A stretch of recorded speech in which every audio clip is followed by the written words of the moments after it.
buddy.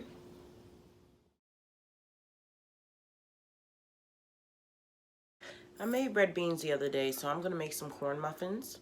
And these are eggless, dairy-free, vegan-friendly. I do need to go grab the molasses. My son, the chef, thinks that he can take my cumin and my I always say maple sugar. My maple sugar, I always say it again, my maple syrup in his room for some reason. It's like he is the king of all things fancy when it comes to the kitchen. And he think he can just take all the good stuff and put it in his little pantry in his room. So I'm gonna go grab that. This recipe doesn't actually have any sugar in it. It uses maple syrup.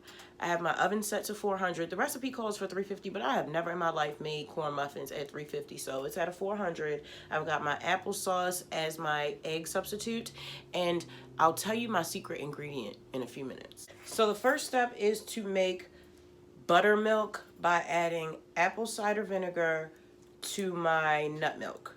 We're using almond milk today. And I also grabbed my sifter because I'm going to sift my flour. It's going to make for a better texture in the end. It's really worth the extra step. I've already got my whole setup. I have all the materials that I'm going to need because I like to be organized.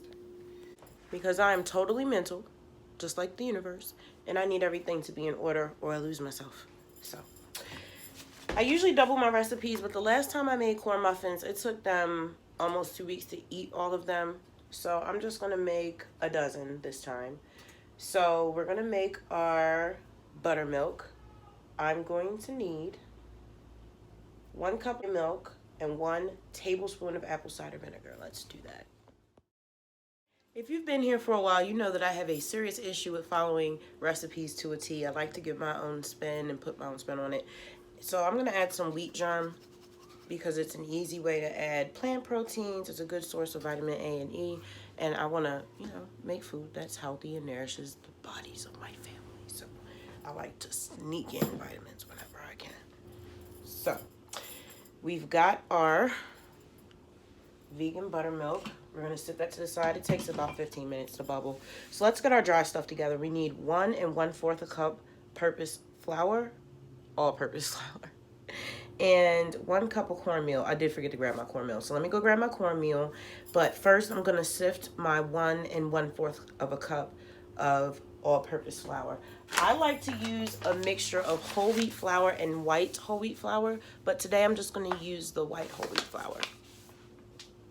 Oh, so my secret that I like to add into my corn muffins.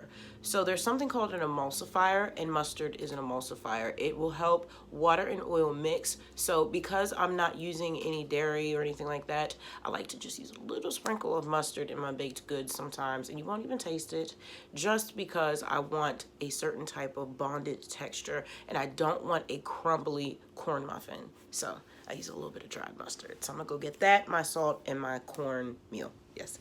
And I'm gonna use my sea salt this time. Okay, I've got the salt and I've got my cornmeal. I'm using Bob's Red Mill. I got that on Amazon.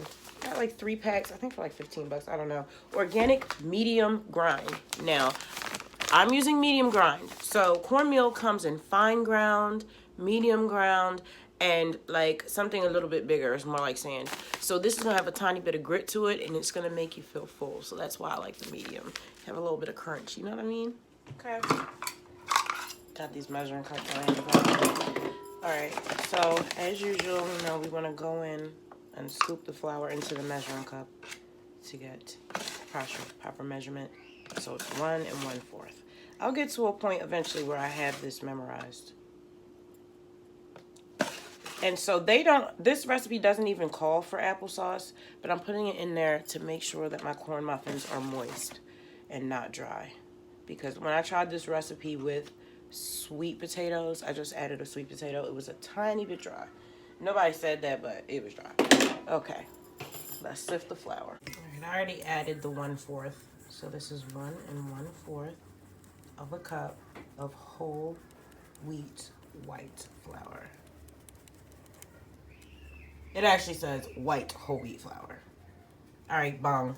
Look at that, nice and smooth. Let's get our cornmeal. Okay, we you only need 1 cup of cornmeal. I love that these come in such convenient little bags. Alright. I'm doing a rough measure. 'Cause I'm just a tired working mom throwing together dinner at the end of the day. So I like recipes that are healthy, simple. Like lazy vegan all day. All right, so let's add our baking soda and our baking powder. We're doing 1 teaspoon of each.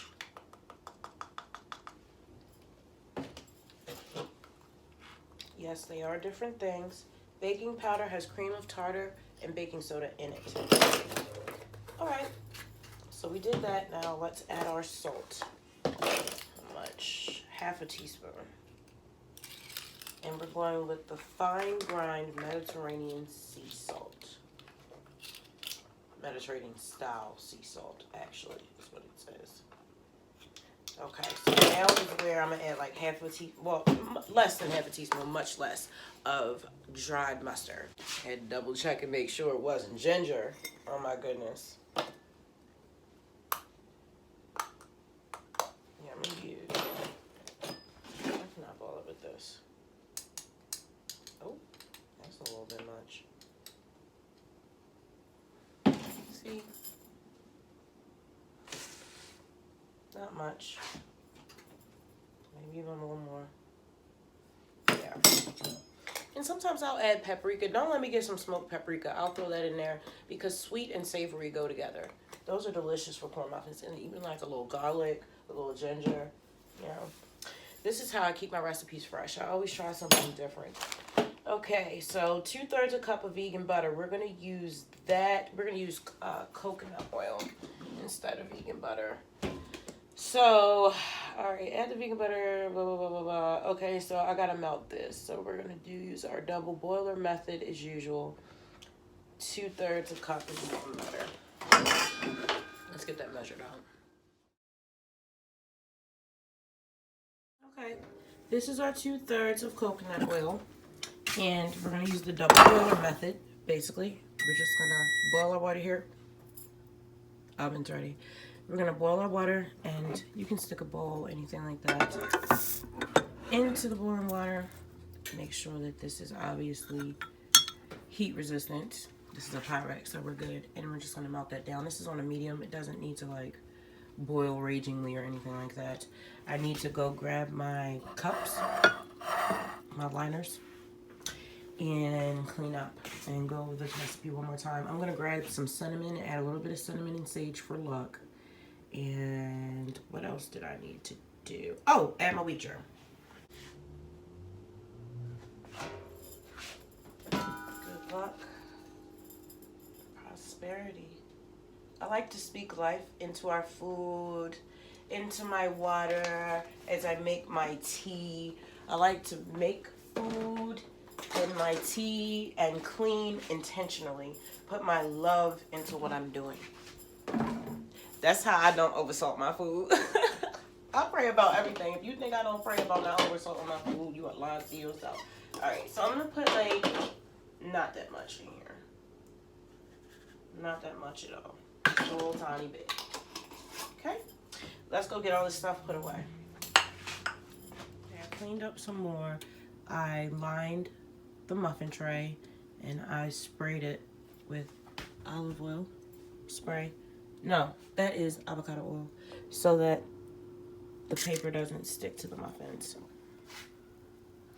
Our coconut oil is almost melted. And here's our buttermilk.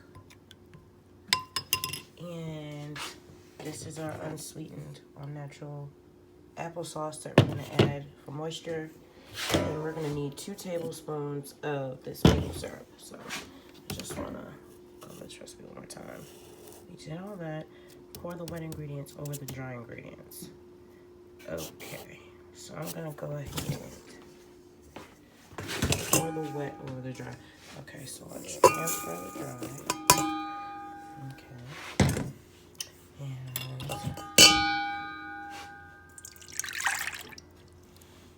And then I'm going to add my maple syrup.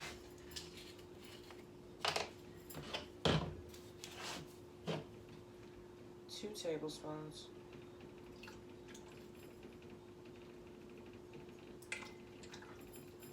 Generous tablespoons.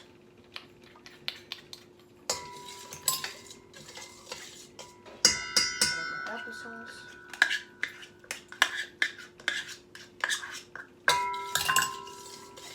Okay. Now our oil should be done.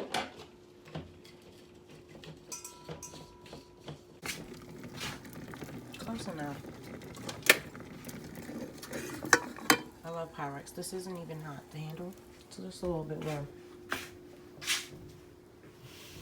And remember, after we add the wet mix to the dry mix, we don't want to over mix this batter because it's going to release too much gluten and the texture is not going to be that of corn muffins. So I really should have waited for that to melt, but it's fine. I'm going to go get a spatula. I'm always double checking to make sure I didn't mix anything. Okay, yep, don't over mix. She adds sweet corn kernels to hers. It's probably delicious, but I'm not into that. Okay, yep.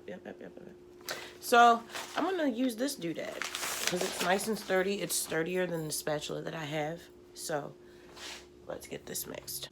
I've got so much Tupac hanging in my head right now. I downloaded all these 90s songs from my childhood the other day. I find that when I'm about to go to the studio, I listen to the old school stuff. I do not like this new rap.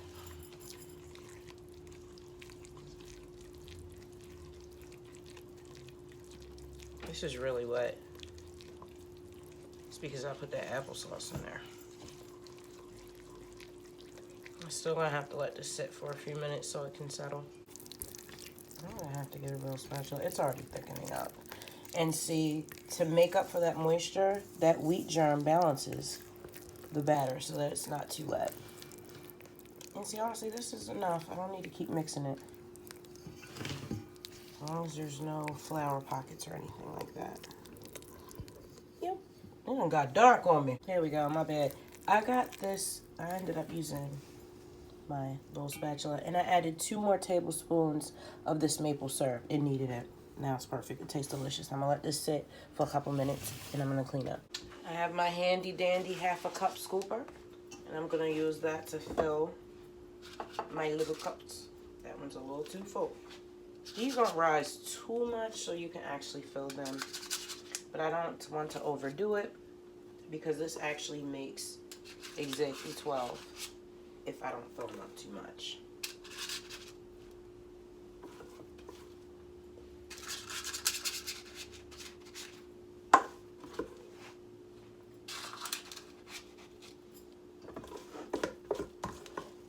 That's why I'm glad I have the spatula so I can end up getting, see, this was too much. I wasn't paying attention. Need to focus.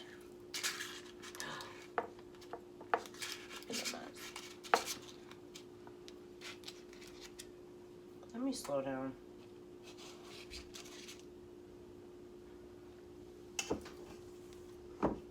Oh my goodness.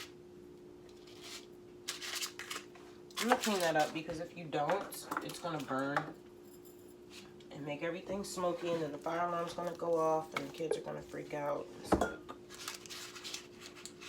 And it's harder to clean afterwards.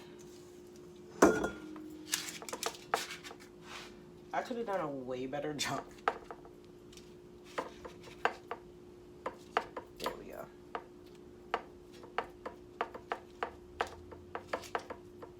And see, now because I sprayed the insides, none of this is going to stick. It's not going to stick to the paper. And I'm glad because I made a mess of this.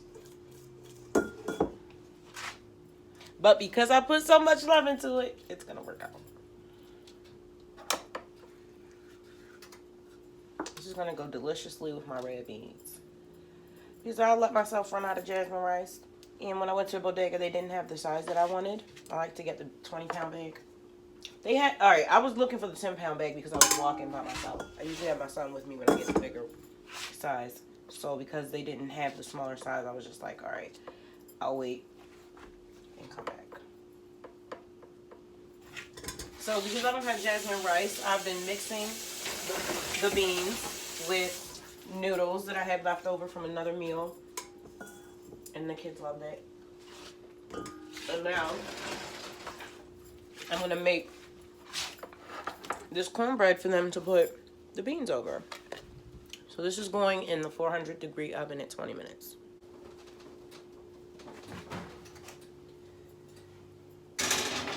In the middle of the oven, because my son moves the oven shelves around all the time, and it took me so long to make my potatoes the other day because I didn't realize that I was cooking them in the middle of the oven. But these are okay in the middle of the oven. It's at 400. If I put them at the top, too close to the top burner, they'll cook on the outside and not be cooked all the way on the inside. So let me put 20 minutes on this timer before I forget. We're at our 20-minute marker. They look perfect. Let me not do anything foolish.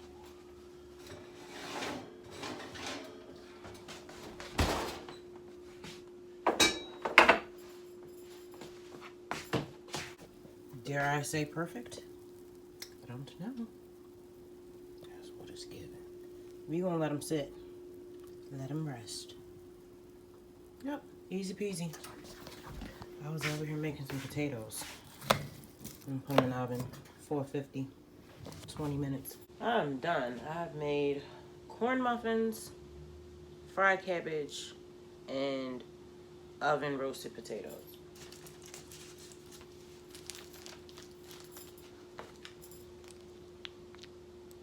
Very moist.